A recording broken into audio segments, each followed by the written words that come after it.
Gravitação universal. Então agora vamos às leis de Kepler. Kepler enunciou 3 leis que regem o movimento planetário. As leis são: primeira lei de Kepler.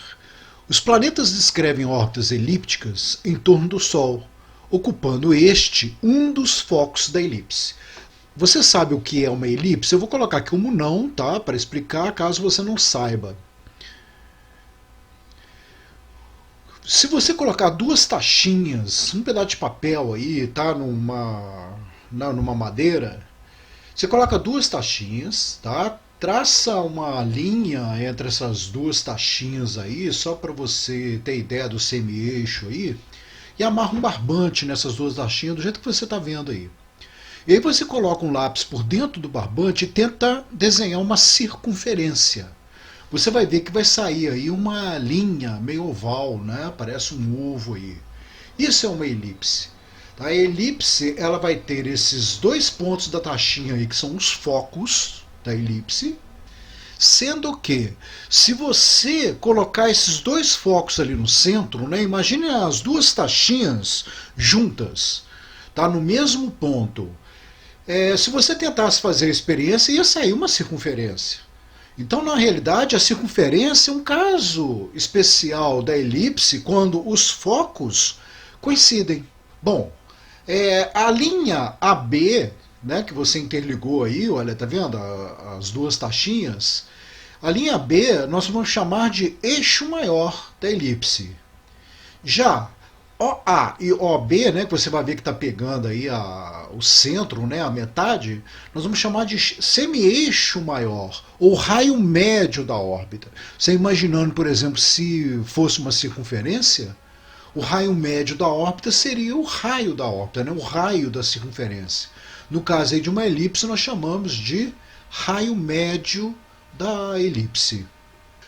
Bom, então vamos à primeira lei de Kepler. Os planetas descrevem órbitas elípticas em torno do Sol, este ocupando um dos focos da elipse. Tá? Eu coloquei aí, está meio exagerada a aceleração, tá? Mas você vai observar o seguinte, que na realidade isso acontece. À medida que o corpo vai se afastando do Sol, ele vai perdendo velocidade. E quando ele vai se aproximando do Sol, ele vai ganhando velocidade. É como se você jogasse um objeto para cima. À medida que ele vai se afastando de você, subindo, ele vai perdendo velocidade. E quando ele vem descendo, ele vai ganhando velocidade. Esse ponto mais perto do Sol nós vamos chamar de periélio, perto do Sol. E o ponto mais afastado nós chamaremos de afélio, afastado do Sol. Tá? Né? Afastado aí, e o perto, o periélio aí. Tá bom? As órbitas dos planetas ao redor do Sol são quase que circulares, né? Como eu comentei. Lá, a circunferência é um caso especial da elipse. Então, as órbitas sendo quase circulares, isso não vai contrariar a lei de Kepler. Tá? Então, se você achar de repente um planeta aí numa órbita circular, você não vai poder falar que a lei de Kepler está errada, porque a circunferência é um caso especial da elipse, quando os focos se coincidem. Segunda lei de Kepler.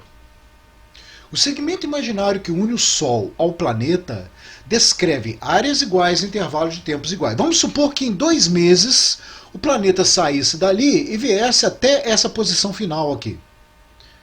Pegando uns 6 meses depois, pegando assim 2 meses, durante 2 meses, quando o planeta está mais afastado do Sol, Kepler observou que ele andava menos. Tá? Mas, se você pegasse a área de quando ele estava próximo do Sol e a área quando ele está afastado do Sol, para os mesmos 2 meses, ele observou que as áreas eram iguais. Tá? Então, conclusão dele, que os planetas varrem áreas iguais em tempos iguais. Tá?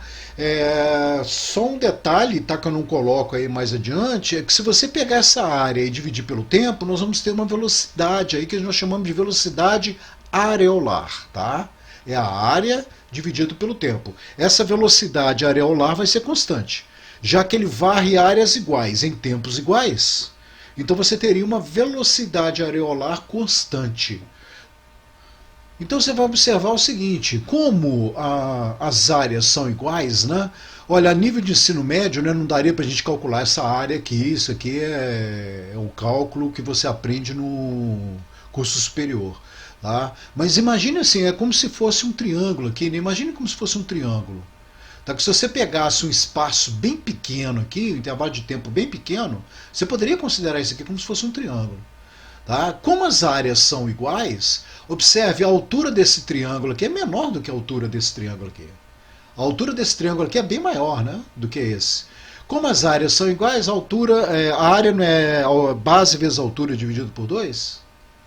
Ok? Então, como as áreas são iguais, a altura aqui da área 2 é bem maior, então a base 2 é bem menor. Tá? Então, como é varrida a base no mesmo intervalo de tempo, você vai observar então que quando ele está mais próximo do Sol, ele vai ter que percorrer um espaço maior, o planeta. Tá? Quando ele está mais afastado do Sol, ele vai percorrer um espaço menor. Então, o que nós podemos reforçar aqui? Que do periélio para o afélio, o movimento é retardado. A velocidade vai estar diminuindo. E do afélio para o periélio, o movimento será acelerado. A velocidade do planeta estará aumentando. Terceira lei de Kepler. O quadrado do tempo de revolução de um planeta em torno do Sol, que é o tempo de uma volta, é proporcional ao cubo da distância média deste ao Sol. Tá? Esse A aqui, tá, gente? É aquele raio médio da órbita. Tá vendo? É o A. Período é o tempo gasto para uma volta completa. Seria um ano do planeta. Né? A Terra, por exemplo, ela dá uma volta em torno do Sol em 365 dias. Que seria, então, o ano do planeta Terra. Bom, esse período ele pode ser dado em ano, em dias, em horas, em minutos, em segundo, tá? Depende aí do sistema que você vai estar trabalhando. Esse K é uma constante de proporcionalidade que normalmente vai desaparecer no problema, tá? Na hora de resolver o problema você vai observar isso. Quando não desaparecer no problema, ela vai ter que ser dada para você. Apesar de estarmos pegando como referência o sistema solar, as leis de Kepler que acabamos de ver e as de Newton que nós veremos mais adiante são válidas para qualquer sistema planetário, incluindo satélites artificiais. Observe que nessa terceira lei de Kepler, período ao quadrado é igual a K, A ao cubo, quanto maior a distância do planeta ao Sol, maior será o ano do planeta, que é o tempo para ele dar uma volta em torno do Sol aí. Tá? Bom, nós vamos fazer agora alguns exercícios, tá? Mas antes de nós realizarmos esses exercícios, vamos fazer uma pequena recordação do que foi falado aí. Na primeira lei de Kepler, vimos que os planetas giram ao redor do Sol numa órbita elíptica, onde o Sol ocupa um dos focos da elipse. Não podemos descartar órbitas circulares, pois a circunferência é um caso especial da elipse. Na segunda lei de Kepler, vimos que os planetas varrem áreas iguais em intervalos de tempos iguais. Vimos também que o ponto mais próximo do Sol chama-se periélio e o mais afastado, afélio. O planeta tem maior velocidade no periélio e menor no afélio. Sendo assim, do periélio para o afélio, o movimento é retardado.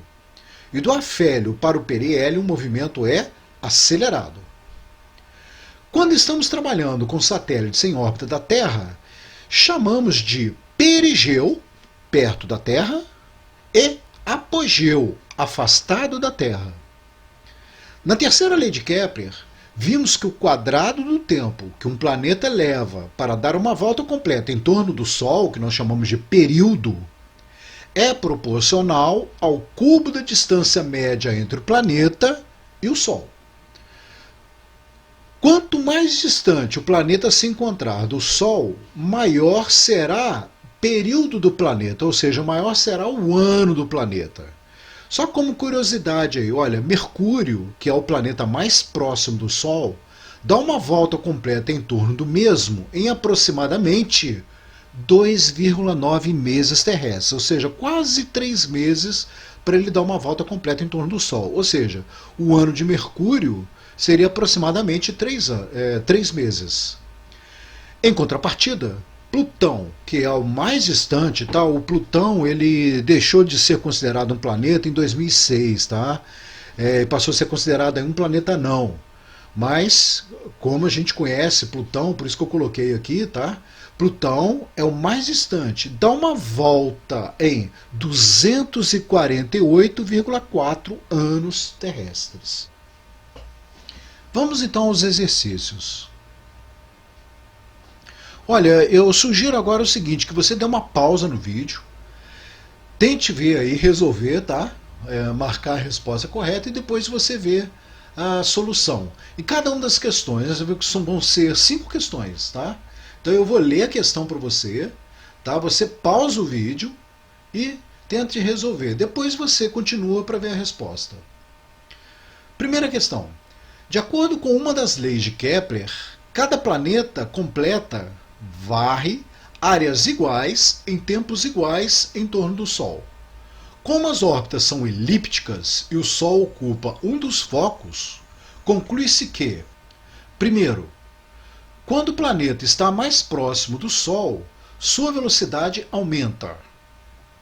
Segundo, quando o planeta está mais distante do Sol, sua velocidade aumenta. Terceiro, a velocidade do planeta em sua órbita elíptica independe da sua posição relativa ao Sol. Responda de acordo com o código a seguir. Quando o planeta está mais próximo do Sol, sua velocidade aumenta, né? À medida que ele vai aproximando do Sol, a velocidade está aumentando. Está correta? Quando o planeta está mais distante do Sol, sua velocidade aumenta. Pelo contrário, mais distante, a sua velocidade irá diminuir. Terceiro, a velocidade do planeta em sua órbita elíptica independe da sua posição relativa ao Sol. Você sabe que vai depender. Quanto mais próximo, maior velocidade. Então é correta apenas a primeira. Segundo exercício. A figura ilustra o movimento de um planeta em torno do Sol. Se os tempos gastos para o planeta se deslocar de A para B, de C para D e de E para F são iguais, então as áreas A1, A2 e A3 apresentam a seguinte relação. A resposta correta é: se são áreas iguais em tempos iguais, não é? Como você está pegando o mesmo tempo, vai estar varrendo as mesmas áreas. Ou seja, a área 1 é igual à área 2, que é igual à área 3. Resposta letra A aqui. 3. Considere um satélite artificial em órbita circular. Olha bem que a órbita é circular, não é elíptica, né? Apesar da circunferência ser um caso especial. Duplicando a massa do satélite sem alterar o seu período de revolução, o raio da órbita será... Bom, gente, o período não é período ao quadrado, que é igual a Ka ao cubo? Não depende da massa. Então você vai depender, o período vai depender unicamente da distância média em relação ao planeta. Não tem massa aí, tá? Então, a resposta é o mesmo. É só você lembrar da fórmula.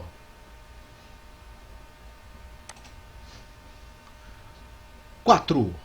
Dois satélites A e B estão em órbitas circulares ao redor da Terra, conforme a figura. As velocidades angulares de A e B são ômega-A e ômega-B, respectivamente, enquanto seus períodos são período A e período B, respectivamente. Pode-se afirmar, então, que... Bom, gente, o que nós temos aqui? Olha, Como A está mais próximo da Terra, a velocidade de A será maior do que a velocidade de B. Tá? Então você vai ter aqui, ó, angularmente, o ângulo A vai estar aumentando mais rapidamente do que o ângulo de B. A velocidade de B será menor. Tá? Então a velocidade angular de A é maior que a velocidade angular de B. Tá? Então nós teríamos aqui, ó, na letra A e letra B, a velocidade angular maior, porque aqui é igual e aqui é menor. Tá? Então vamos ver o período. O B não está mais distante. Período ao quadrado é igual a K, A ao cubo. Tá? Quanto maior a distância, maior o período. Então o período de B será maior que o período de A. Resposta, então, letra A. Período de B maior que o período de A. E a velocidade angular de A maior que a velocidade angular de B. Vamos à última questão. As leis de Kepler definem o movimento da Terra em torno do Sol. Na figura, a área achurada é igual a 1/4 da área total da elipse. Assim, o tempo gasto pela Terra para percorrer o trajeto MPN é aproximadamente em meses igual a... Bom, o planeta não varre áreas iguais em tempos iguais? Se você pegasse a área total, seria um ano. A metade da área, meio ano. Como nós temos aí 1/4 da área, é 1/4 do ano. Um ano não tem 12 meses? 1/4 de 12 meses, 3 meses. Eu vou acrescentar mais um problema extra aqui, para você ver como é que funciona aquela constante de proporcionalidade, né? Porque eu falei lá que normalmente a constante de proporcionalidade ela simplifica, né? Aquele K. Normalmente, quando você vai calcular a órbita de um satélite ou o período dele, normalmente é dado de um satélite já conhecido, a órbita de um satélite X e o período dele. E é pedido qual seria a órbita de um outro satélite Y, dependendo do período dele. Tá? Então, aqui você vai ter uma ideia de como isso funciona. Olha, o problema diz o seguinte: um satélite artificial em órbita circular dista R do centro da Terra. E o seu período é T. Um outro satélite, também em órbita circular, tem período igual a 8 vezes o período do anterior, tá vendo? 8 vezes T. Determine o raio de sua órbita. Quer dizer, eu quero saber então qual é o raio da órbita desse segundo satélite, uma vez que do primeiro satélite o raio era R. Tá? Então eu poderia dar isso aqui em tempo, realmente, substituir em tempo, o raio aí em quilômetro, tá? Ou metros. O importante é que esteja tudo na mesma unidade. Aí, olha, vamos resolver isso aqui então. Para resolver, a gente vai usar então a equação de Kepler, né? Que período ao quadrado é igual a Ka ao cubo. Solução. Para o primeiro satélite, eu sei que ele dista um raio R do centro da Terra e ele vai ter um período T. Então, olha, lei de Kepler. Período ao quadrado é igual a Ka ao cubo, onde A vai ser o raio, tá? A distância do centro da Terra até onde o satélite está. Tá? Que é o raio da órbita. Para o segundo satélite, como ele tem um período 8T, eu vou substituir aqui, olha, no lugar de T eu vou ter uma segunda equação aí, ó, 8T. O período do segundo satélite é 8 vezes o período do primeiro satélite. Então, elevado ao quadrado é igual a K. O raio da órbita do segundo satélite eu vou chamar de R'. Então vai ser R' ao cubo. Então aqui era o primeiro satélite, aqui o segundo satélite.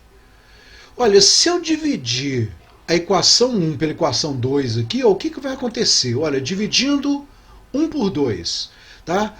Como aqui é período ao quadrado, aqui também não vai ser período ao quadrado, esse aqui é um produto, eu tenho que levar tudo ao quadrado aqui dentro. Tá? Então, mas eu vou poder, como eu estou fazendo uma divisão, ó, período ao quadrado, eu vou poder simplificar com período ao quadrado. K com K eu vou poder simplificar, vamos simplificar ali, ó, K com K, período ao quadrado com período ao quadrado. que vai sobrar? 1/8 elevado ao quadrado, que é igual a r sobre r' elevado ao cubo. 1/8 elevado ao quadrado vai dar 1 sobre 64 avos, né? 1/64 avos é igual a r por r' elevado ao cubo. Bom, agora eu vou ter que extrair a raiz cúbica disso aqui, né? Raiz cúbica de 1/64 avos, ó. Olha, eu extraí a raiz cúbica aqui, ó, apenas inverti o lado aqui, né? Eu joguei a raiz cúbica de 1 sobre 64 aqui e o r por r' ficou aqui no primeiro membro aqui. Então, eu vou ter que extrair aqui, olha, a raiz cúbica de 64. Vamos racionalizar isso então, ó. Vamos lá, 64 dá por 2, né? 64 por 2 vai dar 32. 32 dividido por 2 vai dar 16. 16 dividido por 2 vai dar 8. 8 por 2 vai dar 4. 4 por 2 vai dar 2. 2 por 2 vai dar 1. Então, olha, fechou aí, olha, o resultado, então. Você vai ter 2 elevado a 6. Então, eu vou substituir aqui, olha, 1 sobre 64 por 1 sobre 2 elevado a 6. Olha, a raiz cúbica de 1 sobre 2 elevado a 6. Você vai dividir o expoente aqui, não é 6 por 3, vai dar 2. Então, você vai ter que r por r' é igual a 1 sobre 2 elevado a 2. Ou seja, r por r' é igual a 1 quarto. Ou seja, você pegando aqui o 4 e passando para cá multiplicando, e o r' para cá multiplicando, eu terei que r' vai ser igual a 4 vezes o r. 4r é a resposta. Ou seja, se o primeiro satélite está lá, vamos supor que o primeiro satélite tivesse uma altura aí de 60 km. O segundo satélite estaria numa altura de 240 km. Vou parar por aqui e vou deixar uma lista aí em anexo para você desenvolver. É bom que você desenvolva para ver se você entendeu bem essa parte antes de passar para a próxima aula.